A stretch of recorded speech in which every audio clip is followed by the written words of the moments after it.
রোকন সম্মেলনের সম্মানিত সভাপতি, বাংলাদেশ জামায়াত ইসলামী ভাঙ্গুড়া উপজেলা শাখার সম্মানিত আমির, উপস্থিত আছেন আমাদের প্রধান মেহমান, বাংলাদেশ জামায়াত ইসলামীর কেন্দ্রীয় মজলিসে শুরার সদস্য, পাবনা জেলা শাখার সম্মানিত আমির, রাজশাহী বিশ্ববিদ্যালয় সিনেট সদস্য, জননেতা জনাব অধ্যাপক আবু তালেব মণ্ডল। উপস্থিত আছেন আমাদের অত্যন্ত প্রাণপ্রিয় ভাই, ভাঙ্গুড়ার গণমানুষের নেতা অধ্যাপক আলী আসগর ভাই।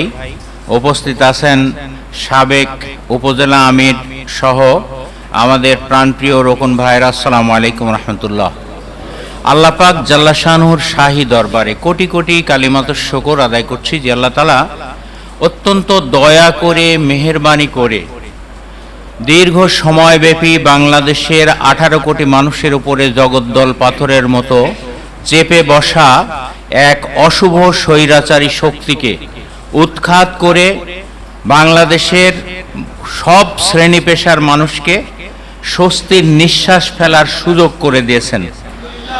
সেই সাথে সাথে আমাদেরকেও পূর্ণদমে আমাদের সাংগঠনিক কর্মকাণ্ড করার সুযোগ যে আল্লাহ পাক, যে বাতাবরণ আল্লাহ পাক তৈরি করে দিয়েছেন, এজন্য আল্লাহ পাকের দরবারে শুকরিয়া, আলহামদুলিল্লাহ।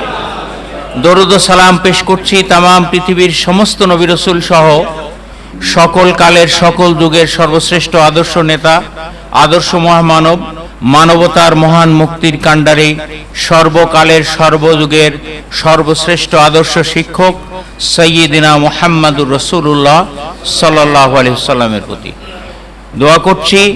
আমাদের প্রাণপ্রিয় নেতৃবৃন্দ, শহীদ আমিরে জামাত মাওলানা মতিউর রহমান নিজামী, আলী হাসান মোহাম্মদ মুজাহিদ, শহীদ কামারুজ্জামান, শহীদ আব্দুল কাদের মোল্লা, শহীদ মীর কাশেম আলী, শহীদ অধ্যাপক গোলাম আজম, শহীদ মাওলানা এ.কে.এম. ইউসুফ, শহীদ মাওলানা আব্দুস সোবহান সাহেব সহ যে সমস্ত নেতৃবৃন্দকে দীর্ঘ সময় মিথ্যা মামলা দিয়ে, মিথ্যা সাক্ষ্য দিয়ে যাদেরকে কারাগারের মধ্যে আটক রেখে এই সরকার পরিকল্পিতভাবে তিলে তিলে শাহাদাতের দরজা পর্যন্ত পৌঁছিয়েছে, সেই সমস্ত আমাদের প্রাণপ্রিয় নেতৃবৃন্দের জন্য আল্লাহ পাকের কাছে শাহাদাতের কবুলিয়াত কামনা করছি। আল্লাহ পাক তাদেরকে শহীদ হিসেবে কবুল করুন এবং সেই সাথে সাথে আল্লাহ পাক তাদেরকে জান্নাতুল ফেরদাউসের উচ্চ মাকাম দান করুন।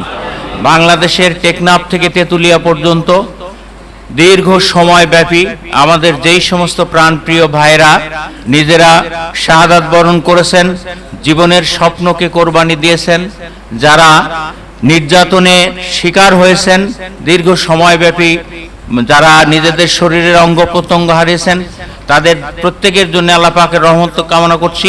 বিশেষ করে এই জুলাই মাসের 5 তারিখ থেকে আজ পর্যন্ত এই বাংলাদেশের যে সমস্ত সূর্য সন্তানেরা তাদের আমাদের মুক্তির জন্য, জাতির মুক্তির জন্য যারা নিজেদের জীবনকে কোরবানি দিয়েছেন, বুলেটের সামনে বুক পেতে দিয়ে যারা এই জাতির মুক্তি নিশ্চিত করেছেন, তাদের জন্যেও আল্লাহ পাকের কাছে দোয়া করছি। আল্লাহ পাক তাদের সবাইকে শাহাদাতের মর্যাদা দান করুন। যারা আহত রয়েছেন আল্লাহ পাক তাদেরকে সুস্থতা দান করুন। যারা বিভিন্নভাবে বিপর্যস্ত হয়েছেন, বিশেষ করে পার্শ্ববর্তী দেশ ভারতের সৃষ্টি করা, চাপিয়ে দেওয়া বন্যায় আমাদের কোটি কোটি ভাই বোন নরনারী যারা কষ্ট পাচ্ছেন, তাদের জন্য আল্লাহর রহমত কামনা করে আমি আমার সংক্ষিপ্ত সময়ের ভেতরে কয়েকটি কথা আপনাদের সামনে উপস্থাপন করতে চাই। আসলে জেলা আমির সাহেব এখানে আছেন, ওনার সামনে আমি বেশি সময় নিয়ে ওনাকে কষ্ট দেব এমনটা আমি চিন্তা করি না। তো প্রথমত কথা হলো সেটা হলো যে আমরা আল্লাহ তাবারাক তাআলার কাছে নিজেদের জান আর মাল বিক্রি করে একটা শপথবদ্ধ কর্মীতে রূপান্তরিত হয়েছি। আমাদের জীবনের সবচেয়ে বড় চাওয়া, বড় পাওয়া আল্লাহ তাবারাক তাআলার সন্তুষ্টি অর্জন। এর চাইতে আর কিছু চাওয়ারও নাই, কিছু পাওয়ারও নাই। আল্লাহর সন্তুষ্টি পেলে জান্নাত এমনি এমনি পাবো নাকি? তো প্রিয় সোনার মানুষ, প্রিয় ভাইরা, একদল একটা মানে জান্নাতি কাফেলার সামনে দাঁড়ায় আমি ওই কথাটাকে স্মরণ করিয়ে দিতে চাই যে আমরা আল্লাহ তাবারক তাআলার কাছে আমাদের জান আর মাল বিক্রি করার জন্য শপথবদ্ধ কর্মী হিসেবে সংগঠনের একটা দীর্ঘ পরিক্রমার মধ্য দিয়ে, যাচাই বাছাইয়ের মধ্য দিয়ে, প্রস্তুতির মধ্য দিয়ে, পড়াশোনার মধ্য দিয়ে আমরা রোকনিয়াতের একটা পর্যায়ে পৌঁছেছি, যেটাকে সাবেক আমিরে জামাত বলেছেন কি, মুমিনের দরজার মানে প্রথম স্তরে মিনিমাম যেটা স্তর, সেই স্তর পর্যন্ত সংগঠন আমাদেরকে পৌঁছেছে। এখান থেকে ধীরে ধীরে সামনের দিকে এগিয়ে যাওয়া, এইটা আমাদের উপরেই, আমাদের কর্মতৎপরতার উপরেই নির্ভর করে। সম্মানিত ভাইরা, আমরা প্রত্যেকেই যেহেতু শিক্ষিত মানুষ, জ্ঞানী মানুষ, সুতরাং আমরা প্রত্যেকেই আমাদের ব্যক্তি জীবনের একটা বিষয়ের দিকে যদি লক্ষ্য করি, তাহলে আমার এই দিনই জিন্দেগির তরক্কির পথে আমার অবস্থানটা কোথায়, এটা নির্ণয় করা খুব সহজসাধ্য হবে। আমাদের ছেলে মেয়ে নাতি বা এই জাতীয় যারা আছে, তাদেরকে আমরা এক সময় হাত ধরে স্কুলে নিয়ে যাই, ভর্তি করি না? ভর্তি করার পরে তার যত্ন আত্তি যা যা করার সবটাই সামর্থ্য অনুযায়ী করা হয়। করার পরে 1 বছর পরে আমরা কি আশা করি যে আমার এই সন্তান অথবা আমার এই নাতি অথবা আমার এই ছোট্ট আগামী দিনের ভবিষ্যৎ সে পিছনের দিকে যাবে নাকি সামনের দিকে যাবে? আমরা কি পিছনের দিকে যাওয়া আশা করি? নিশ্চয়ই না। এখন মনে করেন 3 বছর 4 বছর একটা ছেলে প্রাইমারি স্কুলে গেল, একটা মেয়ে প্রাইমারি স্কুলে গেল, যাওয়ার পরে 3 বছর লেখাপড়া করার পরে তাকে যখন জিজ্ঞাসা করা হলো তুমি কোন ক্লাসে পড়ো, আমি তো 1-এ পড়ি। তাহলে এই শিক্ষার্থীর শিক্ষাটা যেমন হবে, আমরা যদি যেদিনকে রোপণ হয়েছি সেদিন থেকে রোপণ হওয়ার পরের থেকে নিয়ে আজ পর্যন্ত, এখন পর্যন্ত, বর্তমান পর্যন্ত আমাদের অবস্থানটা যদি ওরকম ধরনের হয়, তাহলে তো আমরাও ঠিক একই পর্যায়ভুক্ত থেকে গেলাম, তাই নয় কি? দ্বিতীয় নম্বরের কথা সেটা বলতে চাই, সেটা হচ্ছে চেতনা জিনিসটা কি। চেতনা জিনিসটা সম্পর্কে আমরা সবাই কম বেশি জানি যে যার ভিতরে যেই চেতনাটা থাকে সেই চেতনাটা তাকে ঘুমাতে দেয় না। আমরা যদি ভারতের এক সময়ের president doctor APJ Abdul Kalam তার একটা কথার একটা উক্তিকে যদি বিশ্লেষণ করি, তাহলে চেতনার বিষয়টা আমাদের সামনে একেবারেই খুব পরিষ্কার হয় যে তুমি ঘুমায় যেটা দেখো সেটা তোমার স্বপ্ন না, যেটা তোমাকে ঘুমাতে দেয় না সেটাই হলো তোমার স্বপ্ন। তো চেতনাটা হলো এরকম ধরনের জিনিস যে চেতনায় একজন মানুষকে স্থির থাকতে দেয় না, একজন মানুষকে তার অবস্থানে রাখে না, অবস্থান পরিবর্তন হয়, এইটার নাম হলো চেতনা। আমরা হযরত আবু যর গিফারি রাদিয়াল্লাহু তাআলা আনহুর ইতিহাসটা সবাই জানি। আসলে চেতনাটা কিরকম ধরনের, যে তাকে নিষেধ করা হচ্ছে। কয়েকটা দিন ধরে উনি রাসূল সাল্লাল্লাহু আলাইহি সাল্লামের সাথে সাক্ষাৎ করার জন্য, খুঁজে পাওয়ার জন্য চেষ্টা করতেছেন। চেষ্টা করতে করতে এক পর্যায়ে হযরত আলী রাদিয়াল্লাহু তাআলা আনহুর সাথে তিনি আলী রাদিয়াল্লাহু তাআলা আনহুকে ঘটনা খুলে বললেন। তিনি বললেন যে আপনি আমাকে অনুসরণ করেন। অনুসরণ করে তারপরে রাসূল সাল্লাল্লাহু আলাইহি ওয়াসাল্লামের খেদমতে গেলেন।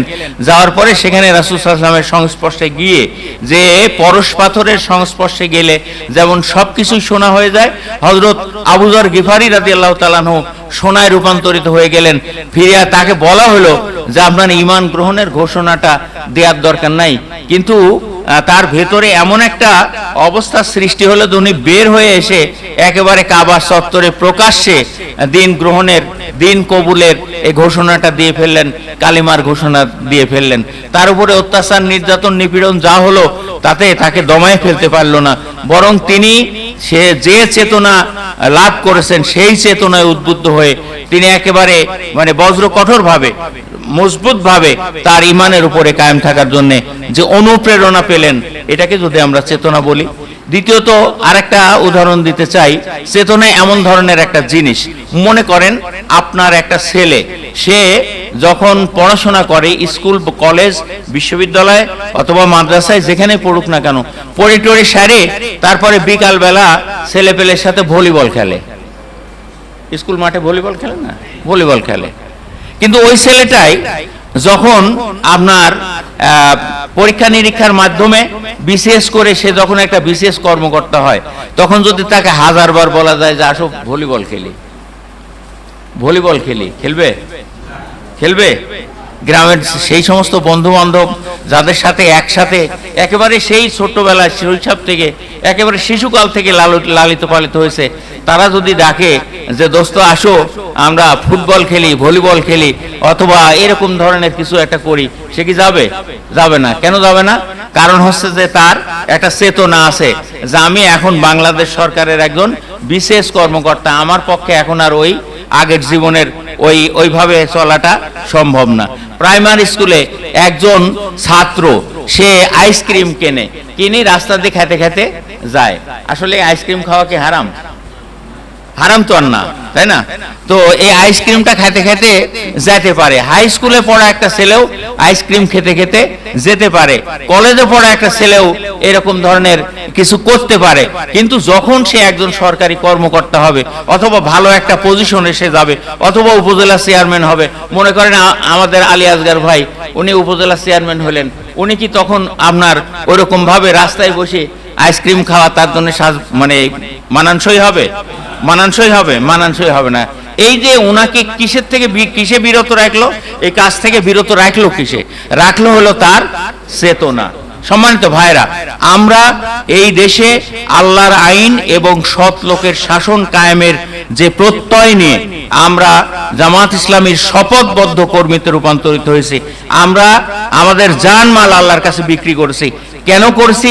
কারণ জান আর মাল যদি আল্লাহর কাছে বিক্রি না করি, আল্লাহর সন্তুষ্টি পাওয়া যাবে না, জান্নাতও পাওয়া যাবে না। তারপরে এই জানমাল নিয়ে কি করব? এই জানমাল আর কোনো কাজেও লাগবে না। মনে করেন একজন কৃষক, মানে তার ক্ষেতের মধ্যে লাল শাক সে আবাদ করেছে। আবাদ করার পরে তারপরে আপনার 15-20 দিন বা 1 মাস পরেই তাকে এই শাকগুলো বিক্রি করতে হবে, তুলে ফেলতে হবে, হয় খেতে হবে আর নাহলে বিক্রি করা লাগবে। একটা লাউ, সেই লাউটাও একটা নির্ধারিত সময়ের মধ্যে তাকে খেয়ে ফেলতে হবে। যদি না খায় তাহলে এই জিনিসটা কি হবে? নষ্ট হয়ে যাবে, অযোগ্য হয়ে যাবে। শাকটাও অযোগ্য হয়ে যাবে, কেউ তখন চারানা পয়সা দিয়েও কিনবে না। তো তাহলে একজন কৃষকের শাক নির্ধারিত বিক্রির সময় যদি বিক্রি না করে, যদি জমায় রাখে, এটা যেমন অকেজ হয়ে যায়। একটা লাউ নির্ধারিত সময় যদি না খাওয়া যায়, তারপরে এটাকে যদি রেখে দেওয়া যায়, এটা যেরকম অকেজ হয়ে যায়, একজন মুমিনের জানমালেরও একটা নির্ধারিত সময় আছে। যেই সময়ের মধ্যে সে যদি আল্লাহর কাছে বিক্রি না করে, তাহলে ওই সম্পদটা, ওই জানমালটা শয়তানের জানমালে রূপান্তরিত হয়, শয়তানের ক্রয় করা মালে রূপান্তরিত হয়, আর ওইটা দিয়ে তখন আর কোনো কাজই লাগে না। এই জন্য আমরা আমাদের সামনে যখন সত্যের আলো উদ্ভাসিত হয়েছে, তখন আমরা আল্লাহ তাবারক তাআলার কাছে আমাদের জান আর মাল বিক্রি করার জন্য শপথবদ্ধ জনশক্তিতে রূপান্তরিত হয়েছি, রোকনে রূপান্তরিত হয়েছি। এখন আমি এই যে দীর্ঘ সময় ব্যাপী যে রোকনিয়াত অর্জন করলাম, রোকনিয়াত অর্জন করার পরে আমার অবস্থানটা এখন কোথায়? আমি কি আসলে যেই জায়গা থেকে শুরু করেছিলাম সেখানেই আছি, নাকি আরো কিছুটা পথ অতিক্রম করেছি, আরো সামনের দিকে এগিয়ে গেছি? এটা কিন্তু আমাদেরকে মানে চিন্তা করতে হবে। আমার অগ্রগতি, আমার তারাক্কি, এই তারাক্কির অবস্থানটা আমার কোথায়, এই অবস্থানটা নির্ণয় করার জন্য পৃথিবীতে আর কোনো ব্যারোমিটার নাই, অথবা আর কোনো রকমের কোনো যন্ত্র নাই যেটাতে মাপা যাবে যে আমি এখন কোথায় আছি। সেইটা একমাত্র আমাদের অন্তরের মধ্যেই আছে। সেই অন্তরের মধ্য দিয়ে অন্তরই আমাকে মেপে দিতে পারে, আমার মন আমাকে মেপে দিতে পারে, বলে দিতে পারে যে আমার রোকনিয়াতের মানে তারাক্কির পথ আমি কতটা দূর অতিক্রম করেছি।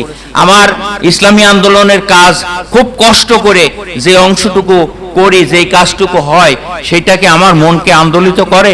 আমার দ্বারা কখনো কোনো ত্রুটি বিচ্যুতি হয়ে গেলে সেই ত্রুটি বিচ্যুতি কি আমার মনকে ব্যথিত করে? আমি কোনো সময় আনুগত্যের সামান্যতম একটু অবহেলাজনিত কারণে যে কাজটা হয়েছে, সেটা কি আমার মনকে ব্যথিত করে? এই বিষয়টা যদি আমরা আমাদের নিজেদের মনকে আত্মসমালোচনার আওতায় নিয়ে আসি, তাহলে আমার মনই ফায়সালা দিয়ে দিতে পারবে আসলে আমি এই সিরাতে মুস্তাকিমের পথ চলায় আমার গতিটাকে আমি সামনে নিতে পেরেছি। আর যদি আমার মন বলে যে না আমি সামনে নিতে পারিনি, উপজেলা আমির নির্দেশ দেয়, ইউনিয়ন আমির নির্দেশ দেয়, সেই নির্দেশটা বাস্তবায়ন করার ক্ষেত্রে আমার ভিতরে গড়িমসি কাজ করে, আমি তাৎক্ষণিকভাবে নানান রকমের অজুহাত দেখানোর চেষ্টা করি, এটা করি ওটা করি, এরকম ধরনের বিষয়টা যদি থাকে তাহলে তো বোঝা যাবে যে আমার অবস্থানটা সেই দিকে আগায়নি, সেই পথে আগায়নি যেদিকে আমার আগানোর কথা ছিল। এরপরে যে কথাটা বলতে চাচ্ছি সেটা হচ্ছে এই, আমি ইসলামী আন্দোলনের যেই দূরত্ব, যেই পথটা অতিক্রম করে যেই পর্যায়ে আসছি, এই পর্যায়ে এসে আমার চোখ মুখ, আমার হিসাব নিকাশ, আমার জ্ঞান গরিমা, আমার চিন্তা চেতনা, আমার অভ্যাস, এগুলোর পরিবর্তন কতটা আসছে, নাকি আরো নিচের দিকে গেছে? ওই যে মানে আপনার একটা ছোট কথা বলি, একজন মানে পুতুড়ে গেছে হচ্ছে তাওয়ের বাড়িতে, যাওয়ার পরে অনেক পথ হেঁটে গেছে, তো যাওয়ার পরে ঘামে টেমে গেছে, তখন মাওই মা বলেছে বাবা তুমি একটু গোসল করে নাও, হাত মুখ ধুয়ে গোসল টোসল করে নাও। তো গোসল টোসল করে নেওয়ার পরে মাওই মা পুতুড়ের হাতে দিছে একটা আতরের শিশি, যে বাবা একটু আতর মাখো। তখন পুতুড়ে ওই আতরের শিশি খুলে হাতের উপরে ঢালে আপনার চাটি খাই ফেলেছে, যে এত সুন্দর গন্ধ, এটা বোধহয় খাওয়ারই জিনিস, খাই ফেলেছে। তো তারপরে মাওই মা তো একটু অবাক হয়ে গেছে, এটা কি হলো।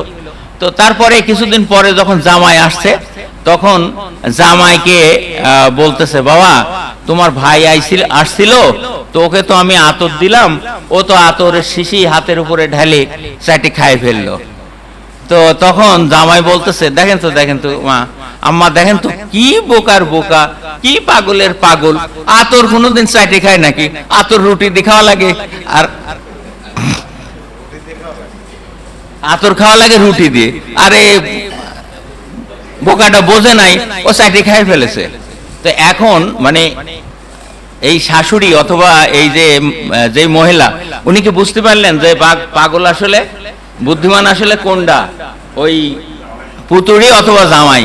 এটার বিতর্ক আমরা নাই বা করলাম, কিন্তু পরিস্থিতিটা যদি হয় এরকম ধরনের, যে আমি রোকন হওয়ার পরে আমি আমার অবস্থানটা যদি এরকম ধরনের হয় যে সামাজিক জীবন, আপনার মানুষের সাথে উঠা বসা, চাল চলন, কথাবার্তা, যেখানে আমাকে মডেল হিসেবে উপস্থাপন করার জন্য সংগঠন চেষ্টা করেছে, সংগঠন আমাকে সামনের দিকে নিয়ে এসেছে, আমাকে প্রশিক্ষণ দিয়েছে, আমাকে ট্রেনিং দিয়েছে, নানান রকমের ঘাত প্রতিঘাত পার হয়ে আমাকে যেই জায়গায় পৌঁছার কথা সেই জায়গায় পৌঁছার পরিবর্তে আমি যদি আতরের শিশি হাতের উপরে ঢালে আপনার চাটি খাইয়ে ফেলি, তাহলে পরে আমার অবস্থানটা কোথায় থাকবে, এ বিষয়টা অবশ্যই আমাদেরকে চিন্তা করা দরকার। যদিও আমি আপনাদেরকে হাস্যস্থলে কথাটা বললাম, কিন্তু আমার কাছে অনেক সময় মনে হয় যে আমাদের অনেক ভাইয়ের এরকম ধরনের একটা অবস্থা কোনো সময় আমাদের চোখে ধরা পড়ে। যাই হোক, সেদিকে আমি যাব না। আমি অধ্যাপক গোলাম আজম সাহেব আমাদেরকে যে 5টা বিষয়ের কথা বলেছেন সেটার উপরে সংক্ষিপ্ত কথা বলে শেষ করব। তো প্রথমত, দ্বীনি তারাক্কির পথে আমার রুকুনিয়াতের স্থান কোথায়, আমার কর্মীর জীবন, আমার বর্তমান জীবন, আমার বিগত জীবন, এটার ভিতরে তারতম্য কি, গতি সামনের দিকে অথবা গতি পেছনের দিকে? ইসলামী আন্দোলনের কাজ করতে তখনই বেশি ভালো লাগতো, তখনই বেশি আনন্দ দিত, তখনই বেশি আমি সময় দিতে কুণ্ঠাবোধ করতাম না, নাকি এখনই আমার কাছে সবচাইতে বেশি ভালো লাগে? এটা তো অবশ্যই আমাকে চিন্তা করতে হবে। এরপরে হচ্ছে, আমরা জানি একজন মানুষের মান কম অথবা বেশি কখন হয়। আমাদের এখানে যারা আমার সামনে আছেন অনেকেই আলেম ওলামা রয়েছেন, আপনারা জানেন যে মানুষের ভেতরে যখন আল্লাহর সাথে সম্পর্কটা কমে যায়